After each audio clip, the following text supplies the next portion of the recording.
There are moments that don't need noise to echo. A glance, a deep breath, a single sentence spoken softly can shake an entire system of manipulation that has been silently operating for years. Not because you're angry, not because you're awake. In a world where love is often counterfeited, where concern is distorted into control, and where emotional games are wrapped in sweet words, it is you, with your calm presence and clarity, who becomes their greatest fear. Because the moment you no longer need to be heard to feel worthy, you've stepped off the stage they built for you and reclaimed your place as the main character in your own story. This video isn't about exposing anyone. It's not meant to accuse or condemn. It's here to remind you. You don't have to scream to be respected, but you don't have to convince anyone to be free. Sometimes a gentle sentence like, "I see what you're doing," carries more weight than 1,000 arguments. If you've ever felt exhausted trying to explain who you are, if you've ever doubted your own emotions, then stay with me until the end of this video. Because what you're about to hear isn't just information. It's a gentle reminder that you have the right not to be controlled, not to be twisted, and not to seek permission just to be yourself. And if this resonates with you, don't forget to subscribe, because the healing journey is not a lonely one. It's a path of awakening, of returning to yourself, and of joining a community of people learning to love themselves without fear. Imagine standing in front of someone who once made you question your entire sense of self. Not because they yelled, but because they whispered words that made you wonder, am I being too sensitive? Am I overreacting? Maybe it really is my fault. That's the essence of emotional manipulation. It doesn't come loud, it comes slow. It seeps in and chips away at your sense of reality. Not just how you see the world, but how you see yourself. And the most painful part, it's not that they twisted the truth, it's that you began to believe you couldn't recognize the truth anymore. A narcissist doesn't need your obedience right away. They just need you to disconnect from yourself. They plant seeds of doubt about your feelings, your perceptions, your worth, until you rely on their approval, their praise, their gaze, just to feel okay. And from that space, they don't control you with chains. They control you with something far more subtle, self-doubt. But eventually, a moment comes, a crack of light makes its way through the darkness. You no longer need their agreement. You only need to trust that what you're seeing and feeling is real. And the moment you stop contorting yourself to fit the image they built of you, you begin to break the cycle of manipulation they depend on. This isn't rebellion, it's awakening. And here's the truth. You don't need to argue back. You don't need to prove who's right or wrong. What throws a narcissist into crisis isn't a fierce confrontation. It's the stillness you maintain when they can no longer pull you out of yourself. A simple sentence like, "I see what you're doing," or even just a calm, steady gaze, not defensive, not afraid, can shake the very mask they've worn for years. Because manipulation only survives in the dark. And once you turn on the light, the game is over. When a narcissist senses that you're slipping from their orbit, they don't retreat quietly. In fact, that's when the game intensifies. They might suddenly become incredibly sweet, recalling fond memories, sending emotional messages, maybe even claiming they've seen the light and want to make things right. But that's not transformation. It's a last-ditch effort to reel you back in, because you're getting too close to freedom. And when you don't respond the way they expect, they pivot. The kindness turns to cruelty. Apologies turn into accusations. They'll try to make you feel guilty, not for hurting them, but for choosing peace. They'll twist the story, say you've changed, say you're cold, say you betrayed the love you once gave so freely. But the truth is, that reaction is the clearest sign that you're doing the right thing. But you know what? That's the clearest sign you're doing the right thing. Because a manipulator only panics when they can no longer read you like before, when they realize you no longer need to react in order to feel worthy, when your silence is no longer a tactic, but a conscious choice. Holding your ground during this phase is anything but easy. It is in many ways the highest test of emotional strength. You don't need to shout, "I'm strong." Your lack of reaction already says it louder than words ever could. They may mock you, attack you, or play the victim so convincingly that others take their side. But you are no longer living to be understood. You're living to be true to yourself. And truth does not need justification. You don't need to win in other people's eyes. You only not to lose yourself in your own. You stand there, calm, composed. And in that calmness,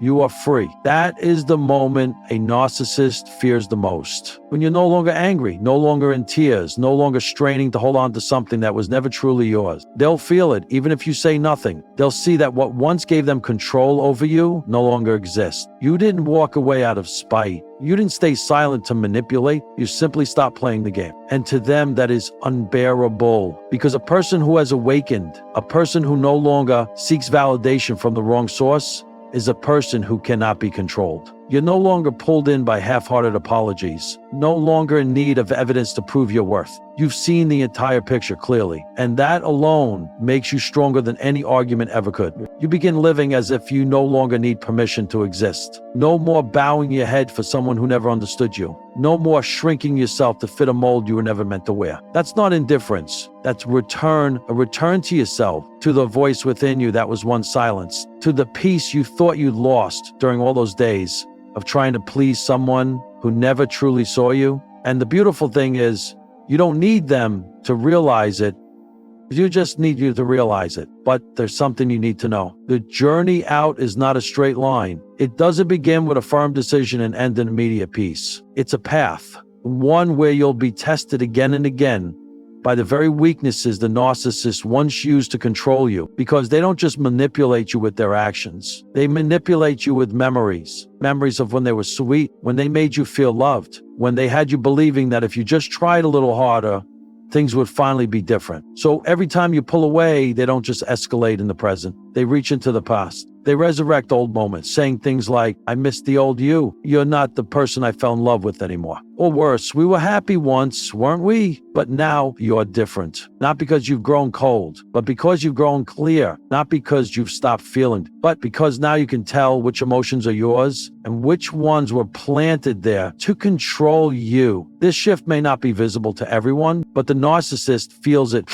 sharply, immediately. They'll try everything, from sweetness to guilt, to get you to react the way you used to. But what confuses them most, what enrages them most, is when you no longer need to react at all. You no longer feel the need to respond to every accusation. You no longer feel the urge to fix every distorted version of your story. You no longer feel the pressure to prove you're a good person. And that very shift is the kind of loss of control a manipulator cannot bear. They were used to hearing you say, I'm sorry, even when you did nothing wrong. They knew how to make you feel guilty just for wanting peace. They convinced you that walking away made you selfish, cold, or cruel. But now you no longer seek forgiveness from the wrong source. You don't need a reasonable ending to move forward. All you need is one truth and one clear decision, that you will no longer live inside a reality that's been twisted beyond recognition. The calm you carry now, it isn't about revenge. It's about healing and your silence.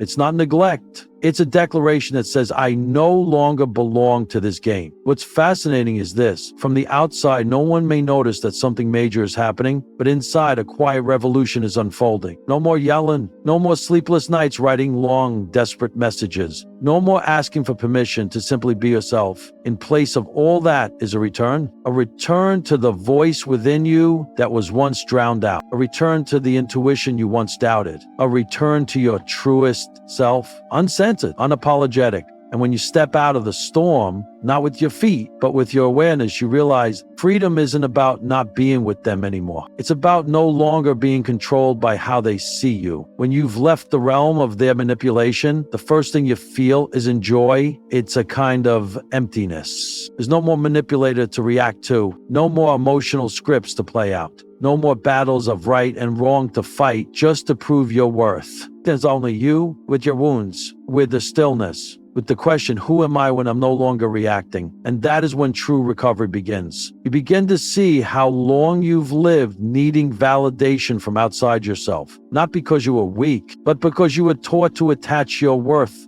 to someone else's emotions. You once believed that if someone rejected you, you must have been wrong. If they'd loved you, you must be lovable. And when they withdrew affection, you tried harder just to be worthy again. But true healing doesn't come from trying to become worthy of someone. It comes when you begin to believe you are already enough from within, not in arrogance, but in maturity, not to reject others, but to stop needing their approval as a condition for existing. You learn to sit with yourself and not feel empty. You learn to stop sending long messages when you feel misunderstood. You learn to say it's okay, not because you don't feel, but because you no longer need to win every conversation. And slowly, bit by bit, you begin rebuilding the values that were once broken. You no longer need permission to express your real emotions. You no longer have to please others in order to feel valuable. You no longer need to be excessively nice in order to be loved. You begin rebuilding the relationship with yourself, the one the narcissist works so hard to sever. Because once you learn how to validate yourself, they lose their grip. Once you trust your intuition, they can no longer guide your steps. Once you understand your worth, they no longer get to define who you are. And from that place, you begin to live differently, not in haste, not on the defensive,